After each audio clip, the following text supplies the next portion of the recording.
Hola amigos, muy buenas noches, bienvenidos a otra nueva edición de Abogado Responde. En Televisión de Ferrol, canal 31, ya les saben, la noche los viernes, la tarde los sábados o siempre, por supuesto en www.tvferrol.es. Nos pueden ver en televisión a la carta o también en emisión en directo, ¿no? Cualquiera de las dos posibilidades. Bien, pues estamos en pleno ya mes de verano, en pleno verano, y bueno, pues en estas jornadas estivales pues tenemos un invitado muy especial, una persona que es una leyenda ya en la historia judicial de Ferrol. Se trata de José Luis Saulet. Muy buenas noches, José Luis. Buenas noches, amigo Juanjo.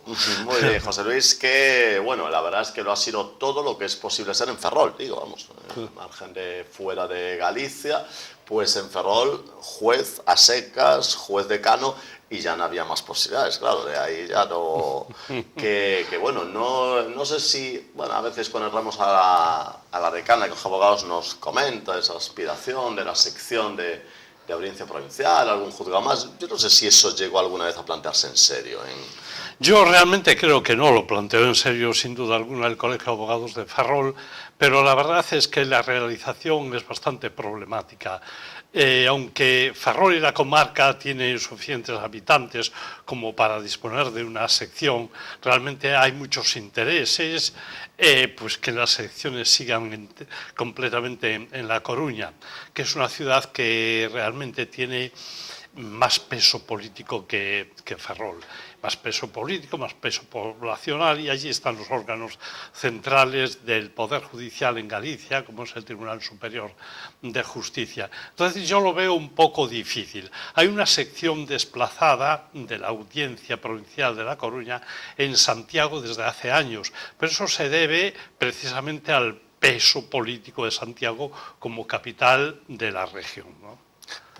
Porque sin duda podemos afirmar que Santiago no tiene más volumen judicial que Ferrol. No, en absoluto. Yo ahora mismo no sé el número de habitantes que pueda tener Santiago, el partido judicial, y los inmediatos. Bueno. Pero dudo mucho que alcance el de Ferrol, porque tiene una zona de influencia a esta ciudad pues muy notable y que alcanza hasta Ortigueira, aunque hoy en día Ortigueira pues ya no pertenezca al partido judicial nuestro, pero vamos, son los partidos inmediatos. Tiene mucho peso Ferrol poblacional, pero como digo, ya hay, o es de suponer que hay intereses de todo tipo, económicos, políticos, profesionales de los abogados y de los propios jueces, que yo creo que van a dificultar mucho que Ferrol llegue a obtener una sección de la audiencia provincial. Y por supuesto también será complicado que tenga un juzgado mercantil, porque tampoco parece que el volumen... Sí, hoy en día, vamos, es muy escaso el volumen de asuntos mercantiles de Ferrol. Realmente la ciudad está en una crisis muy profunda que viene arrastrando desde hace décadas, desde hace muchas décadas, pero que se ha agravado últimamente, pues porque esencialmente Ferrol ha perdido el papel estratégico que tuvo en ocasiones en la defensa nacional y se ha ido desplazando además la construcción naval a países tercermundistas o incluso el sur de España, que hubo un momento en que se protestó mucho aquí porque parecía que se llevaban la construcción a los grandes astilleros de Cádiz. Pues Cádiz está también sufriendo una crisis tremenda. Hace pocas semanas estuve allí y precisamente hablando del tema y están aterrorizados por la crisis que sufren, específicamente la construcción naval. Que Cádiz está ubicada en una comunidad autónoma como es la andaluza, que bueno, ya es una crisis en sí mismo, en el sentido de que tiene un alto nivel de desempleo y bueno, pues le resulta muy complicado cumplir los objetivos económicos. Y vamos, digamos que en fin, está muy por debajo de la media. Sí. De la media estatal. Bien, de la media estatal y de la media europea. Bueno, la media europea, o sea, está realmente en la cola. Más que lejos, eso ya es un mundo, lo que nos separa a las grandes regiones, que por cierto se está viendo un poquito ahora mismo en la actualidad política a nivel europeo, claro, existen pues como visiones muy dispares, ¿no?, entre lo que puede ser Alemania, Francia, por decir países de la zona euro, por supuesto Inglaterra, pues ya estaría fuera de esa zona, y lo que es, claro, el sur de Europa, ¿no? Parece que se van, yo no sé, José Luis, que ha viajado muchísimo, y ha estado residiendo antes de ser juez en distintos países. Yo no sé si la diferencia entre el norte y el sur de Europa ha sido siempre tan grande como es ahora. Sí, en los últimos siglos, evidentemente desde la revolución industrial que se inicia en Inglaterra, como todo el mundo sabe, en el siglo XVIII, y después las siguientes revoluciones industriales en Francia, Alemania, los Países Bajos, realmente el sur se ha quedado en este sentido rezagado, ¿no? Rezagado. Hay otro tipo de cultura. Vamos a ver, no es lo mismo un país del sol que un país en que está nevando en invierno y que da miedo salir de casa, o que sufre lluvia continua. Realmente la cultura mediterránea es francamente admirable en muchísimos aspectos. Tú sabes que yo soy, por ejemplo, un enamorado de Andalucía y que voy continuamente, cada 2 por 3 viviendo en Madrid, además me lo facilita. Y he llegado a pensar que toda la fama que llevan de vagos, de poco eficientes, poco inclinados a la tecnología, es bastante falsa. Desde luego no son tan aficionados al trabajo, hablando en general, por supuesto, como puede ser la gente del norte, pero no por vagancia, sino porque no es lo mismo trabajar con frío que trabajar con 40 grados de temperatura. Sencillamente es que es así. Por otro lado, estos países del sur, estoy hablando también del sur de Italia, no de Grecia, que es un caso aparte, realmente su cultura es una cultura de la vida, de vivir, de saber vivir, de una alta calidad de vida, saber disfrutar de cada momento en lo posible. Claro, eso puede ir en detrimento del trabajo, pero sí va a favor de la calidad de vida y de la razón profunda de vivir. ¿Qué es esa cultura que nos ha llegado básicamente de Estados Unidos, de ganar mucho dinero como fin último y pasarse 16 horas trabajando todos los días y no saber lo que es un domingo, un festivo? ¿Es eso vida? Realmente al final me quedo con Andalucía, que con todos los defectos que podamos atribuirlo, pero me quedo con la cultura mediterránea. Ahora bien, claro, eso contrasta mucho porque crea un cierto resentimiento en el norte, que saben que se vive mucho mejor en el sur, ¿no? Bueno, realmente no lo saben, porque están hechos a esa forma de vivir. Bueno, saben cuando vienen de vacaciones. Sí, tampoco yo lo niego, sin embargo, porque lo que ven es el sol y playa y nada más, en su inmensa mayoría, no digo todo el mundo. Claro, pero yo recuerdo algunas conversaciones en el centro de Europa, me estoy acordando concretamente ahora uno en Bruselas, ¿no? Que me estaban diciendo un matrimonio de allí, lo bien que se vivía en Bruselas, porque salían los fines de semana a cenar fuera, porque qué bonitos los edificios, tal. Entonces eso es cierto, las casas muy confortables, entonces eso es cierto, pero eso llena realmente una vida. Lo que llena la vida es el compañerismo, la amistad, el amor, eso es lo que realmente llena una vida, y allí la tienen de una forma muy seccionada, ¿no? Y muy limitada. Otro caso distinto es Inglaterra, que tiene otra cultura distinta a la centroeuropea y se nota muchísimo en las diferencias que hay en la Unión Europea con Inglaterra. Yo creo que la razón la tiene Inglaterra, sí, pero se nota muchísimo la diferencia de cultura. Es otra calidad de vida, por lo menos en las clases medias de ahí para arriba, en Inglaterra que no en Europa. Como habrán podido comprobar, nuestro invitado ha sido muy hábil porque como ha hecho un gran alegato en defensa del sur de Europa, yo ya le tenía preparado la pregunta de qué pasa con su gran anglofilia, que en fin, siempre he hecho a gala y que yo no sé si se ha diluido con el paso de los años, sigue latente. Claro, ahí yo no sé, Inglaterra, efectivamente, acaba de comentar que es un caso distinto a nivel judicial, a nivel político, a nivel administrativo, pero pero vamos, de verdad, Inglaterra, quiero decir, no se encuadra ni con lo que es Alemania, Países Bajos, Francia, ni tampoco con el sur de Europa. Sería, digamos, un tertium genes. Sí, evidentemente siempre lo ha sido, ¿no? Hay un célebre cuadro de Holbein en que se representa a Enrique VIII en el siglo XVI y ya con pretensiones de equidistancia, ¿no? Se le ve con una balanza, y no se refiere a la balanza del poder, sino a la balanza del imperium.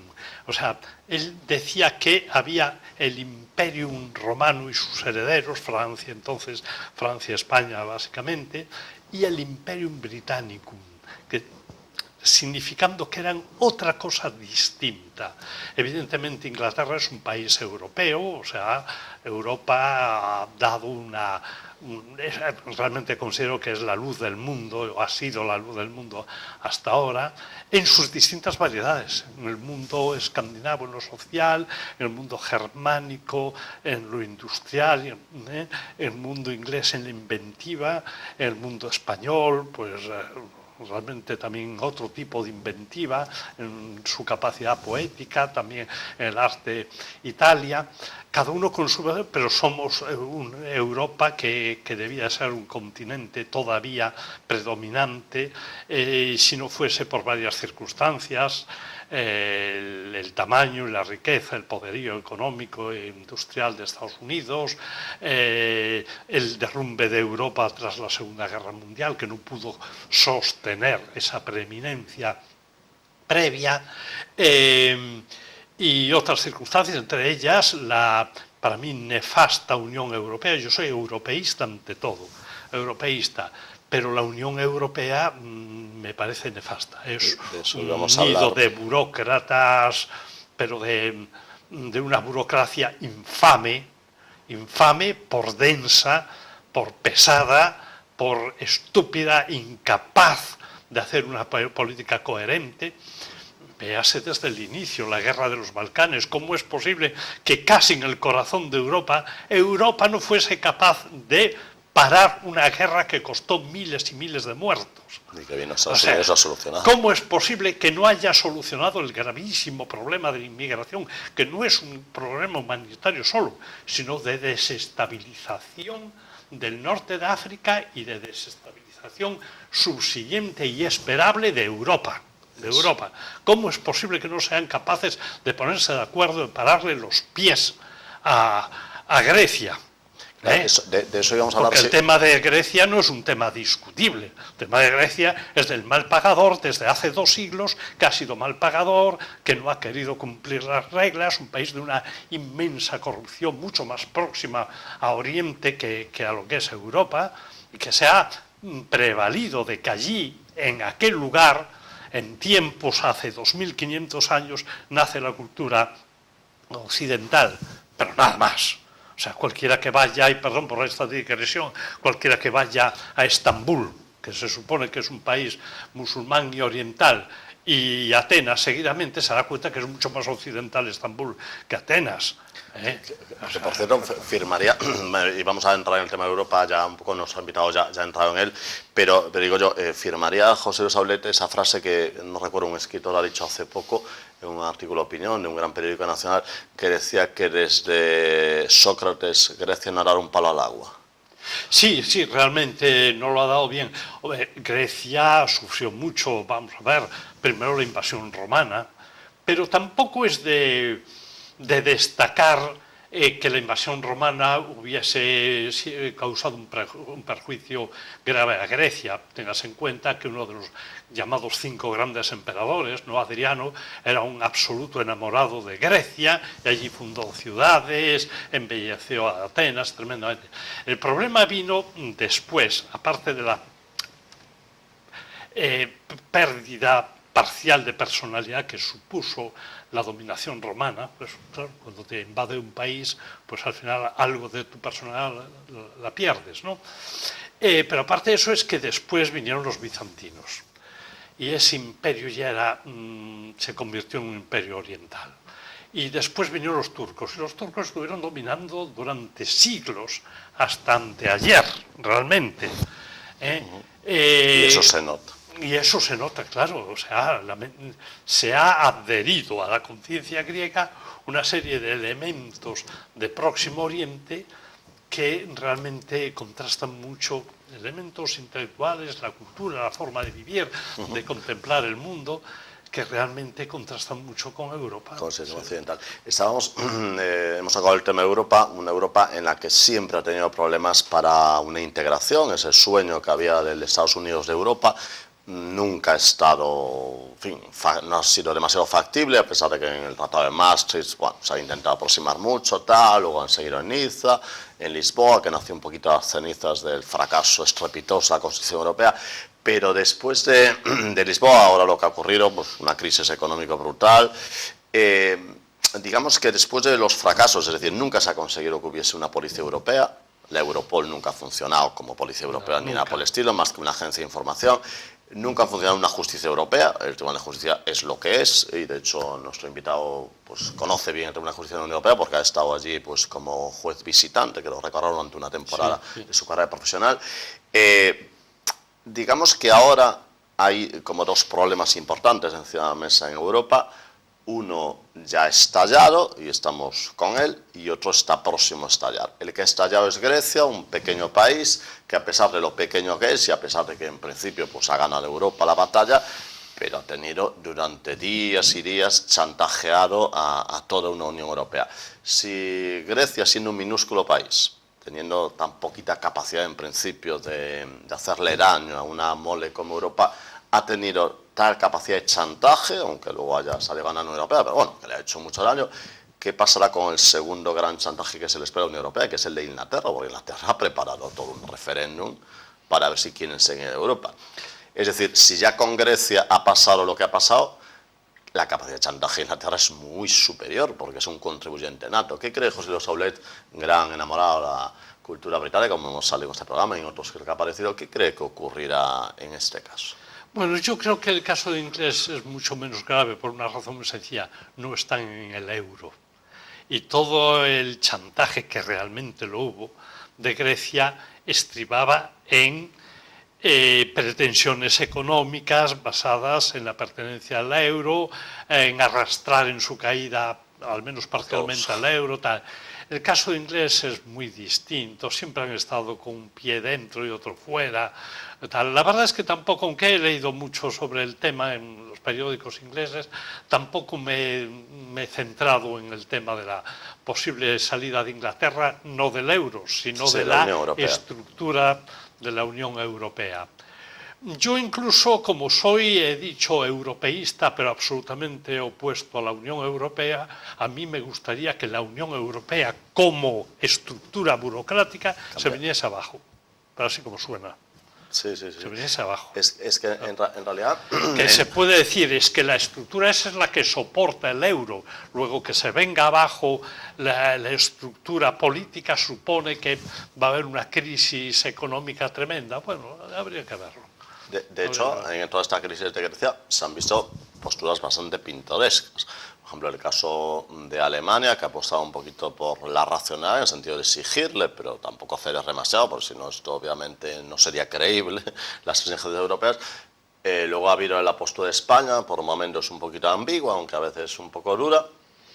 Pero luego la postura de los países del norte de Europa ha sido dura, pero la postura realmente pintoresca ha sido la de Francia, que a toda costa quería llegar a un acuerdo. ¿Por qué Francia está tan interesada siempre en que nada se mueva? Porque Francia, que desde la perspectiva de los de mi generación, era un país extraordinario, admirable, tal prototipo de democracia europea, muy europea, ella tal, realmente desde la Primera Guerra Mundial, que no es lo que parece, y muchísimo menos a partir de los años 70, ¿no? Y hoy en día está sumido en una gran crisis y probablemente esté en el furgón de cola de la crisis griega. Quiero decir que como la crisis se vaya contagiando a España, Portugal, Francia puede ser la siguiente. España, Portugal, Irlanda, Italia, Francia. No deja de ser un país del sur en muchos aspectos, otros no. Es que realmente hay dos Francias, ¿no? La Francia del sur del Mediterráneo y la Francia del resto. Pero aparte de eso, es que hay unas presiones muy fuertes por parte de Estados Unidos. Claro, Estados Unidos tiene miedo de que se hunda Grecia. En absoluto, le importa muy poquito a Estados Unidos que se hunda Grecia. Tiene miedo de que caiga bajo la influencia de Rusia. Entonces que paguen ellos las euros. Claro, y está presionando que no caiga, que no caiga. Claro, es que había que contestarle, pues pague usted la deuda. ¿Que no quiere que se alíe con Rusia? Pues póngale unos barcos de guerra en los puertos y unos aviones en los aeropuertos impidiendo la influencia rusa. Que esto puede parecer un poco radical. Bueno, la historia de las relaciones internacionales ha sido y sigue siendo así, y sigue siéndolo quizás empeorado. O sea, si contemplamos la historia de las relaciones internacionales, tema que siempre me ha gustado e interesado muchísimo, a partir de la creación de la ONU, yo creo que estamos en uno de los momentos más disparatados de todos estos 60 años. 70 años. O sea, que digamos que de alguna forma lo que está sucediendo en Grecia y lo que ocurría próximamente en Inglaterra es que está aflorando lo que parecía que ya tenía toda pinta, y que algunos periodistas ingleses lo han dicho en artículos, y es que esta mezcolanza de países tan dispares en lo económico ha sido un error. No, ha sido un error, evidentemente, sí. Vamos a ver. El único argumento que yo recuerdo para el ingreso para la admisión de Grecia, que como sabemos habían falsificado todos los datos macroeconómicos, que es impresionante, ¿eh? Ya solo por eso. Ya solo por eso había que tomar medidas. Había que tomar medidas. No. En aquellos momentos, el único argumento, me acuerdo muy bien que lo esgrimió Sandro Pertini, entonces presidente de la República Italiana. Dijo: no puede quedar Grecia fuera cuando es la cuna de nuestra civilización. Bueno, fue la cuna hace 2500 años, pero sigue siendo la cuna de nuestra civilización. ¿Qué ha heredado a la Grecia actual de aquella creación maravillosa de la civilización occidental? Esto viene a cuento de una frase de un tal Calhoun, un senador americano. Estamos hablando de los años 60, nunca me acuerdo, del siglo XIX, 1860. No me acuerdo nunca de la fecha. Guerra entre Estados Unidos y México por el tema de Nuevo México, Texas y Arizona, ¿no? Gana Estados Unidos y queda totalmente derrotado el ejército mexicano. Entonces, no hay ninguna fuerza en la frontera entre el anterior Estados Unidos, es decir, el anterior a las anexiones sucesivas de México, Arizona y Nuevo México. No hay ninguna fuerza mexicana que impida al ejército norteamericano llegar hasta el Yucatán. O sea, podían barrer y anexionarse México. Entonces se pronuncian muchas voces en el Congreso americano por la anexión, unirlo a la fuerza de la Unión. Y sale en el Senado Calhoun y dice: no metamos manzanas podridas en la cesta, porque acabarán todos podridos. Consideraban que México, con razón o sin razón, probablemente con razón, porque era un país en un caos tremendo, sufriendo dictadura tras dictadura, bandidaje, terrorismo y todo eso. No se puede meter un país así en otro que está muy bien organizado. Y esto es lo que se ha hecho alegremente, no solo con Grecia, se está tratando de unir a la Unión, valga la redundancia, a Turquía, a Marruecos. Están en negociaciones con países de la antigua Yugoslavia, que tienen muy poquito, muy escaso de europeos. Y entonces, pues esto puede crear una crisis, por lo menos de identidad de Europa, muy grande. Es que eso no es Europa. Sencillamente, con todos los respetos a esos países, pero no son Europa. Y es el afán de los burócratas sin idea, ni tacto político, ni sistema de grandes estrategias, ni personalidades relevantes. Los burócratas de Bruselas que quieren sencillamente ampliar el territorio. Como si el problema fuese ampliar el territorio, no siempre es ampliar mercado. Mírese Europa en el ejemplo de Japón, que sigue siendo un grupo de pequeñas islas y que ha tenido un enorme peso político, social, económico en el mundo entero. A Japón no se le ocurriría anexionarse el norte de Corea, ni Mongolia, ni Filipinas, ni nada de eso. Bueno, Singapur igual. Singapur sí, pero queda un poco lejos. Sí. Pero sí, bueno, es lo que pasa es que, bueno, efectivamente en la Unión Europea se plantea cara incorporación como un éxito. Da igual quién se incorpore. O sea, para ellos es caja, hacer caja. Y es sintomático que se plantee como un éxito. Ahora estamos unidos con tal, con cual país. No quiero mencionar países, pero es que hay algunos que dan ganas de salir corriendo, ¿no? Eso es un disparate. Eso da la idea del nivel en que nos estamos moviendo en la Unión Europea, la categoría de los políticos dirigentes, ¿no? Pero, sí. ¿Tú te has visto en algún momento entusiasmado y dejado arrastrar por la brillantez de las ideas, los proyectos de futuro de una Angela Merkel, del señorito de Roma, bueno, cualquiera de los políticos, no quiero realmente mencionar, pero Angela Merkel sí la quiero mencionar expresamente porque es la típica burócrata que no es capaz de arrastrar las masas ni de decir una idea original en cuanto a política se refiere. De hecho, se espera que ella lidere Europa, pero no... Es una administradora, que es lo que Europa merece, claro, ser liderado por una administradora, una burócrata más. Claro, pero quiero decir que ahí preocupada es donde solo por la economía, que es muy importante, pero yo creo que una líder de nivel mundial no puede estar centrada exclusivamente en la economía.